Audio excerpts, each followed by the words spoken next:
ఏడాదిగా ప్రయత్నించిన సంతానం కలగలేదా? Noah IVF లో ఉచితంగా సంప్రదించండి.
నేను రానా, నాకు చదువు అంటే చాలా ఇష్టం, నేను చదువుకోవాలనుకుంటున్నాను, నన్ను పనికి తీసుకెళ్ళద్దు అని అన్నాను.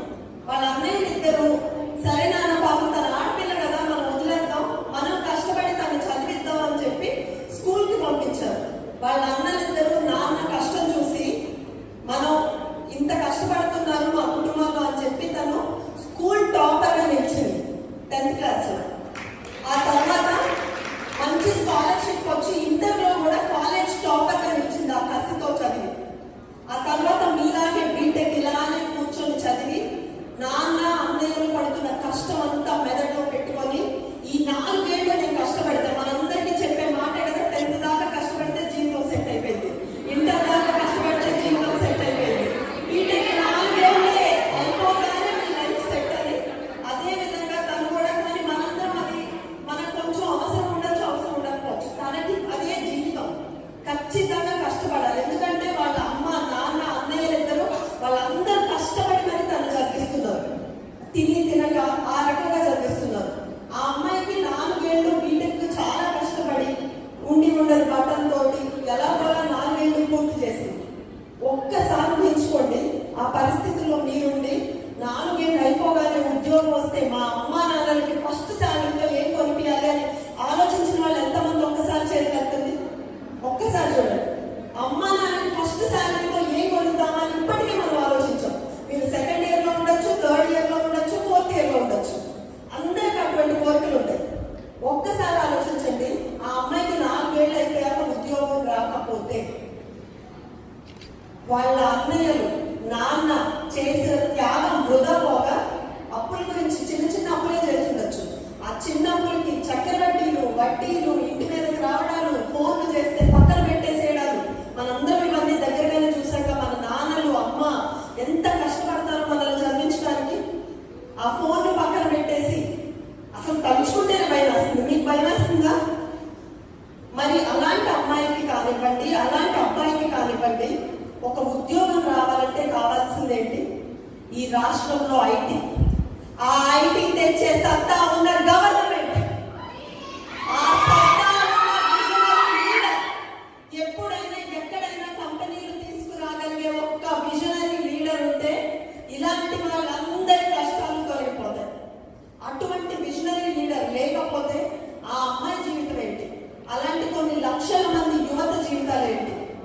నేను ఇప్పుడు దాకా మీకు చెప్పింది స్టోరీ కాదండి. ఇది నిజంగా అనంతపూర్లో శ్రీలక్ష్మి అనే అమ్మాయి తన స్వహస్తాలతో మాకు రాసి పంపించిన టెస్టిమోనియల్. టెస్టిమోనియల్ అంటే ఏంటో తెలుసా? టెస్టిమోనియల్ అంటే ఇది నాకు జరిగింది, ఇది మీరు ఎక్కడైనా ఎగ్జాంపుల్గా యూజ్ చేయగలిగితే చేయండి అని చెప్పి మేము ప్రొఫెషనల్ స్పీకర్ రన్ చేస్తున్నాం కాబట్టి ఒక ప్రొఫెషనల్గా తను పంపింది. కానీ ఆ అమ్మాయికి ఇటువంటి కష్టం ఎదురవ్వలేదండి. ఎందుకంటే తను చదువుకుంది 2019 తర్వాత కాదు, చంద్రబాబు నాయుడు గారు చీఫ్ మినిస్టర్గా ఉన్న టైంలో ఆయన తీసుకొచ్చిన ఐటీ కంపెనీ విప్రోలో ఆ అమ్మాయి ఆ రోజు ఉద్యోగం సాధించింది. తన ఫస్ట్ శాలరీ ఎంతో తెలుసా? 3.6 lakhs, అంటే నెలకి 30,000 జీతం. వాళ్ళ అన్నలిద్దరు నాన్న అందరూ కలిసి సంపాదించేది నెలకి ఎంతో తెలుసా? 23,000. వాళ్ళ కుటుంబం మొత్తం కలిసి సంపాదించినంత ఈ ఒక్క అమ్మాయి సంపాదించగలిగింది. ఆ అమ్మాయి తర్వాత వాళ్ళ అన్నలకి ఇంట్లో ఉన్న చిన్న చిన్న అప్పులు తీర్చి వాళ్ళ అన్నలకి పెళ్లి చేసి వాళ్ళ నాన్నకి ఎప్పటి నుంచో కోరికగానే అందరి ఇల్లు కట్టే నాన్నకి తనకు కూడా ఒక ఇల్లు ఉంటే బాగుండన్న కోరికలు తీర్చగలిగింది ఆ అమ్మాయి. ఒక్క అమ్మాయి తన చదువు తర్వాత వచ్చిన ఉద్యోగం వల్ల వాళ్ళ ఇంట్లో ఉన్న ఎప్పటి నుంచో ఉన్న కష్టాలన్నీ తీర్చగలిగారు. ఆ తర్వాత ఆ అమ్మాయి కూడా పెళ్లి చేసుకుంది. ఒకవేళ ఈ చదువే ఆ అమ్మాయికి లేకపోతే, ఈ చదువంతా చదివాక ఉద్యోగం లేకపోతే ఆ అమ్మాయి కూడా ఒక కూలోని పెళ్లి చేసుకొని తన పిల్లలు కూడా అదే బాటలో నడిచేవాళ్ళు. కానీ ఇప్పుడు ఆ అమ్మాయి చేసుకున్న తర్వాత తెలుసా, అదే కంపెనీలో పనిచేస్తున్న ఒక ఐటీ ఎంప్లాయీ. రేపు వాళ్ళ పిల్లలు ఏమవుతారు? ఇంజనీర్లో, డాక్టర్లో, లాయర్లో, ఏదో ఒకటి one of the best professions లోకి వెళ్తారు. అంటే ఒక కుటుంబం మొత్తం పేదరికం నుంచి శాశ్వతంగా బయటపడింది. ఇది విజన్ అంటే, ఇది విజన్ ఉన్న నాయకుడు అంటే. ఇలాంటి ఎన్నో కథలు మన రాష్ట్రంలో ఎన్నో ఉన్నాయి. వాటిలో ఒక ఎగ్జాంపుల్ నేను కూడా. నేను ఈరోజు 2015లో బీటెక్ అయిపోయి హైదరాబాద్లో ఈరోజు ఉద్యోగం చేస్తున్నానంటే దానికి కారణం ఆ రోజు ఆయన వాళ్ళని వీళ్ళని పట్టుకొని మా రాష్ట్రానికి రండి, మా రాష్ట్రంలో తెలివైన విద్యార్థులు ఉన్నారు, మా రాష్ట్రంలో అద్భుతమైన వనరులు ఉన్నాయని చెప్పి తీసుకొచ్చిన కంపెనీలు. ఈరోజు మన రాష్ట్రంలో ఏమైనా కంపెనీలు ఉన్నాయా? మీరు రేపు బయటికి వెళ్తే ఉద్యోగాలు వస్తాయన్న నమ్మకం మీకు ఉందా? ఒక్కసారి ఆలోచించండి. అలాగే మీ అందరికీ తెలుసో లేదో 1960 నుంచి 1970 వరకు అమెరికా తెలుసు కదా, one of the best developed nation. ఆ విధంగా మీకు తెలుసు.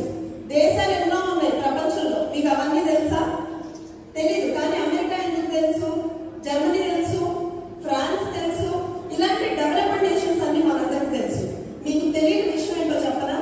1960 నుంచి 1970 వరకు, అంటే మనకి రాజ్యాంగం కూడా రాసి అందరికీ స్వతంత్రం వచ్చేసి మనందరం డెవలప్ అవుతున్న స్టేజ్లో అప్పటికి కూడా అమెరికాలో మనలాంటి మహిళలందరూ కూడా ఏం చేశారో తెలుసా? సమాన హక్కుల కోసం రోడ్ల పైన ప్రాణాలు పోయేలాగా పోరాడారు. ఒక ఓటు హక్కు మాకు కల్పించండి అని వాళ్ళు 10 ఏళ్ళు 20 ఏళ్ళ తరబడి వాళ్ళు ఉద్యమాలు చేశారు కేవలం ఒక ఓటు హక్కు కోసం. కానీ మన పరిస్థితి ఈరోజు చూసారా? గొప్ప భారతదేశం, అత్యంత గొప్పదైన రాజ్యాంగం, మనం అసలు ఎటువంటి పోరాటం చేయలేదు, కనీసం మనం అడగలేదు. మనకేమిచ్చారండి? ఓటు హక్కు. ప్రతి దాంట్లో సమానమైన న్యాయం, అన్నిట్లో ఈక్వల్ ఆపర్చునిటీస్. ఈరోజు చూసారా, మనం గలమెత్తితే ఎక్కడైనా ఈరోజు ఫస్ట్ సిటిజన్ ఆఫ్ ఇండియా ఎవరండి? ఒక మహిళ, ద్రౌపది ముర్ము గారు. First citizen of India is a women. That is the beauty of India. మనకి ఇండియాలో ఎటువంటి కష్టం లేకుండా మనకు వచ్చిన హక్కు ఓటు. చిట్టాలు తెచ్చారు, మీ అందరూ కూడా చిట్టాలు వాడతారు, మీకు ఏ పాయింట్ మిస్ అవ్వకుండా చెప్పడానికి. కాబట్టి మీరు అందరూ అనుకోవచ్చు, ఓటు హక్కు వచ్చింది, నా ఇష్టం, నాకు ఓటు ఉంది, కానీ వేస్తానో లేదో నాకు తెలియదు.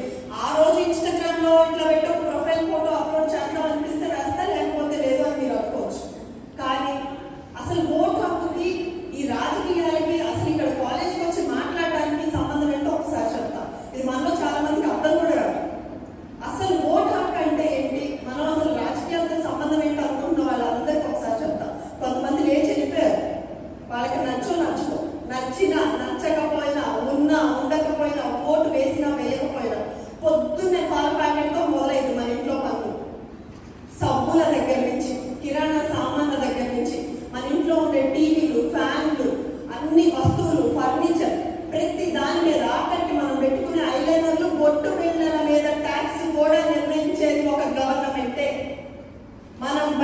వెళ్తే రోడ్డు మీద అడుగు పెట్టాలన్నా, మన ఇంట్లో కరెంట్ బిల్ ఎంత రావాలన్నా, గుంటలు లేని రోడ్లలో మనం వెళ్ళాలా, గుంటలు ఉన్న రోడ్లలో మనం వెళ్ళాలా అన్నది నిర్ణయించేది కూడా ఒక గవర్నమెంటే.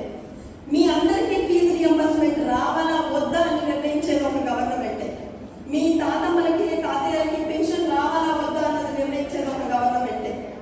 ఇలాంటివన్నీ నిర్ణయించే గవర్నమెంట్ నిర్ణయించే హక్కు ఎవరికి ఉందో తెలుసా? మనకి. ఈ గవర్నమెంట్ ని నిర్ణయించే హక్కు మన దగ్గర ఉంది. కాబట్టి ఇవన్నీ మన రాష్ట్రాన్ని పైకి తీసుకెళ్లే గవర్నమెంట్ మనం నిర్ణయించుకోవాలా. మన రాష్ట్రాన్ని ప్రపంచంలోనే దేశంలోనే అసలు ఇది ఒకటి ఉందా అనిపించే రాష్ట్రాన్ని మనం తీసుకోవాలా అన్నది మీ అందరూ ఆలోచించాలి. ఒక్క విషయం, ఇందిరా నూయి తెలుసు కదా, PepsiCo CEO. Indira Nooyi idea ఉందా మీ అందరికీ? ఇందిరా నూయి లాగా మనం అవ్వాలా, ఒక ఇంటికి పరిమితమై ఒక హౌస్ వైఫ్ లాగా మనం ఉండిపోవాలా. గుంటూరులో అండి, నాకు గుంటూరు అంటే ఈ 4 ఏళ్లలో, ఇంతకు ముందు గుంటూరు అంటే మిర్చి యార్డ్ ఇవన్నీ గుర్తొచ్చాయి. కానీ నాకు గత 4 ఏళ్లుగా బాగా రగిలిపోతున్న, బాధేస్తున్న ఒక ఇన్సిడెంట్ గుంటూరులో జరిగింది. రమ్య, మీరందరి పేరు విన్నారా? 2022 ఆగస్టు 15 రోజున నడి రోడ్డు మీద, గుంటూరు నడి రోడ్డు మీద రమ్య అనే ఒక ఆడపిల్లని హత్య చేశారు. ఈ రోజుకి కూడా till today no punishment has been given. ఆ చంపిన వాళ్ళు చాలా స్వేచ్ఛగా తిరుగుతున్నారు. ఇటువంటి గవర్నమెంట్ లో మనం బ్రతుకుతాము. ఒక పక్క ఆడపిల్లలను పోగొట్టుకొని వాళ్ళు బాధపడుతుంటే వాళ్ళ కుటుంబానికి న్యాయం జరగకపోతే ఇంకా ఎంత బాధపడతారు. అమర్నాథ్ గౌడ్ అని మనందరికీ తమ్ముళ్ళు అందరూ ఉన్నారు. మనకి రక్షణగా వాళ్ళు నిలుస్తారు. వాళ్ళ తమ్ముడు వాళ్ళ అక్క వెంట ఎవరు పడుతుంటే నిలదీసిన చంపేస్తే ఏమవ్వలేదు.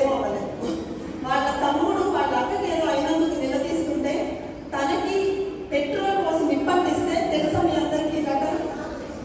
న్యూస్ చూడాలి. ఇవన్నీ చాలా దారుణాలు జరుగుతుంది.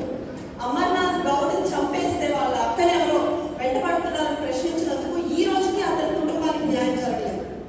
మీ అందరూ బయటకు వచ్చిన తర్వాత ఎన్నిసార్లు మీ అమ్మా నాన్నలు ఇంటికి వచ్చే వరకు ఫోన్ చేస్తారు?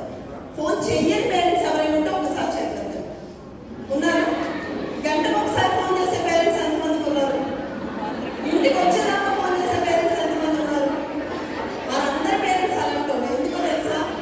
వాళ్ళకి మన మీద అనుమానం ఉంది కాదు, బయట సమాజం మీద, బయట ఉన్న గవర్నమెంట్ మీద నమ్మకం లేక.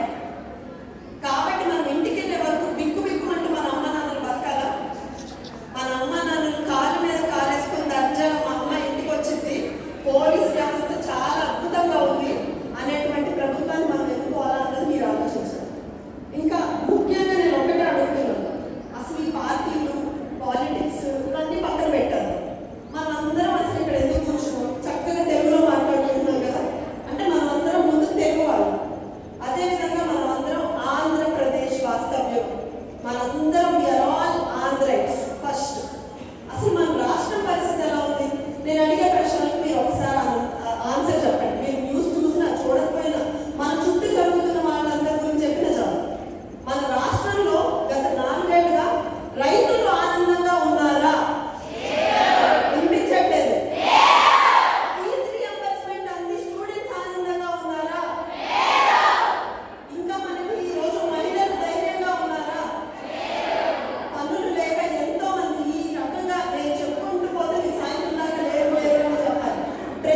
ఇందాక చెప్పిన కథలో కథ కాదు, శ్రీలక్ష్మి అనే అమ్మాయి జీవితంలో జరిగిన సంఘటనలో ఒక్కసారి ఆలోచించండి.